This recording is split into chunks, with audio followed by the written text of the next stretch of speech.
I used to try to fit in, odd man out. I could never conform, I'm a standout. Trying to be like them, it never panned out. I took a different route, I got it planned out. I made my own lane, got my own swag. I'm a vibe, B, I'm in my own bag. My fly different, yep, I embrace that. I know my time coming, ain't gotta chase that. I'm built different, I hit different, always have. Ain't no shorty like me, keep it 100,000. I put my heart in it. Hey guys, what's up? Welcome back to Beauty for Ashes. It's your girl Toya, and I'm back with another video for y'all. I hope that y'all had a great week. I had a wonderful week. You know, got a lot of rest this week, so I'm feeling rested, rejuvenated, all that good stuff. So anyway, tonight I'm gonna come from the place of, I definitely sound like a preacher now, turning your Bibles to, just joking, not there yet. But so tonight I'm gonna be talking about living for me. And I don't know if y'all can relate or identify with what I'm talking about, but I feel like I'm the type of person that I live for everybody else. I really don't consider myself a lot. I'm always trying to make sure everybody else is happy, everybody else is good. And I probably touched on that in previous videos, but it's something that like I really struggle with. So I feel like I give so much of myself to everybody else. There's rarely anything left for me. And it's like in doing that, I'm very depleted a lot, you know? So it's just like, how do I get back to a place that I'm living my life for myself? Like, you know, I can be a great mom, I can be a great wife, I can be a great friend, daughter, all that good stuff.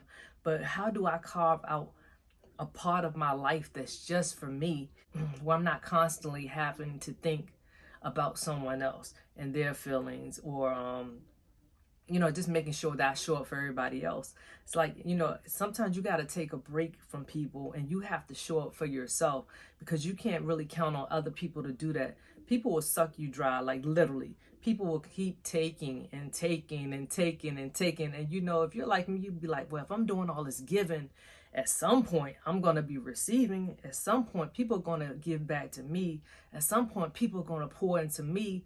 And that's just not necessarily true. Sometimes people look at you as their dumping ground. Like, I actually had a friendship one time that was not really reciprocated. You know, they always hit me up and call me whenever they need something. You know, if something was going wrong in their life, they hit me up. But it's like, you know, when I'm going through struggles in my life, like, you know, these people are nowhere to be found. And I had to take a step back, like, this relationship is not really a mutual thing. Like, they see me as a counselor or a therapist or something, while I'm trying to build a genuine friendship. They're just trying to take from me, you know, whether it's intentional or not intentional. But at the end, that's what the result is like I'm left feeling empty, or in some cases I'm left feeling full of your BS, you know, because I done took in so much of what you're going through. So we got to set boundaries, y'all. We got to like let people know, like, look, I can't always accommodate you and what you got going on. Like, what's an emergency for you may not be an emergency for me. And I know it sounds insensitive. I know it sounds like, dang, that's kind of cold, but not really, because what if somebody has an emergency every other day? Like, you can't possibly take on everybody else's stuff and still be good, because, you know, sometimes you feed off people. So if every time somebody talking to you is always negative, it's just always some drama going on, like, that drains you. And then pretty soon, like, you become a negative, dramatic person as well.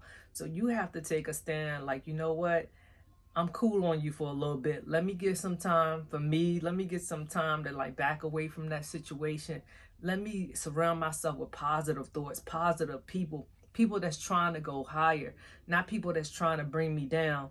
And like I said, sometimes it's not a thing where people are intentionally setting out to do that to you, but that just ends up what happens if you continue to allow it. So I'm like, yo, I just want to live for me at some points, and sometimes I just, you know, I don't always want to feel like I come last. And that's what happens a lot in my life. And like I said, I don't know who I'm talking to. I don't know who can relate and identify with what I may be going through, but I'm just putting it out there. Like, I have to live for me sometimes. I can't always cater to you. I can't always accommodate you. Sometimes I'm going to have to say no. Sometimes I'm not going to be available. And you have to be accepting of that as well. And I feel like if a person is a true, genuine friend, they will understand that, because again, a friendship should be give and take, and shouldn't be give, or take. Like, it should be a mutual thing. Like, we both should be getting something out of this relationship. It should be mutually beneficial. I'm at the point in my life at 45, I'm still trying to find myself in all of this. My husband and I were having an interesting conversation, and I'm like, sometimes I really don't even know who I am. And I know that sounds wild, because after 45 years on this earth, after multiple life experiences, how could you not know who you are? Easy, because you lose your identity in other things and other people.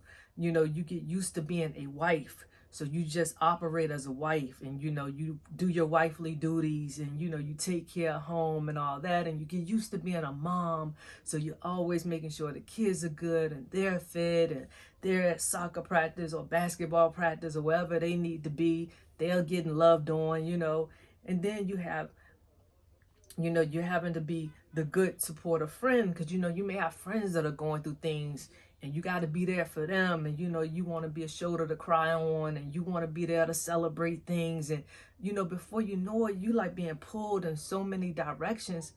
What does that leave of you? If you're constantly being pulled in 2,500 different directions, there's not gonna be much of you left. So you have to take a stand, like, you know what? Let me give myself what I need first. Let me pour into me first. Let me feed me first. Like when you're on an airplane, they're like, yo, you got to put the mask over yourself first. Even before your child or anybody, you got to put the mask on yourself first before you can help somebody else. So that's a word for y'all tonight.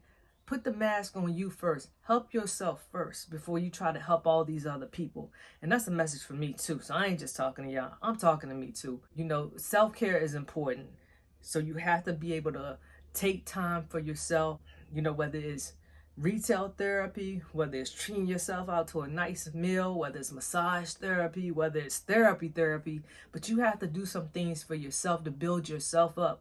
You have to do things that inspire you, things that help you to get to your next level in life.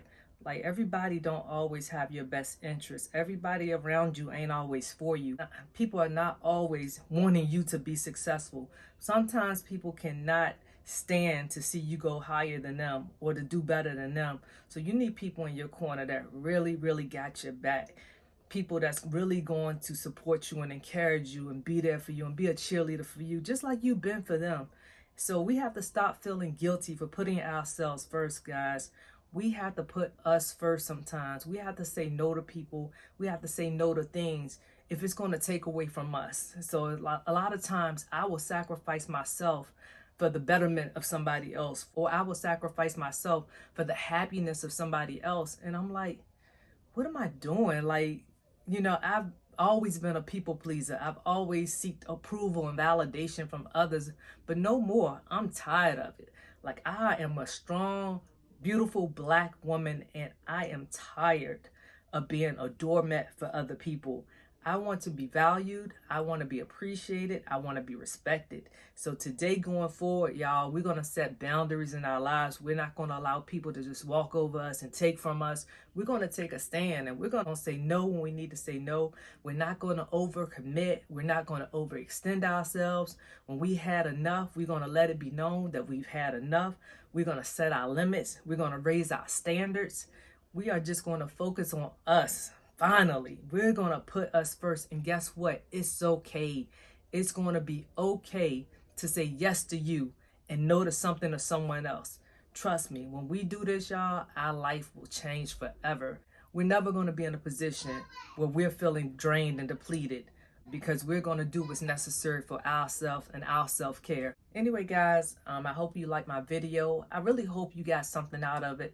I hope, if you've been watching my videos, I really hope that you're applying what you're hearing, and I hope that you're starting to see some changes in your life. I know that I have, even though I'm learning from other people, but when I really implement the changes that I listen to, it really does matter. It really does make a difference. So anyway, I hope this video has helped you in some way. If it has, please share my videos. Please like my videos. Please leave me comments. Let me know what you think. And if you haven't already, please subscribe to my channel, Beauty for Ashes. I'll be back next week with another video for y'all. Deuces.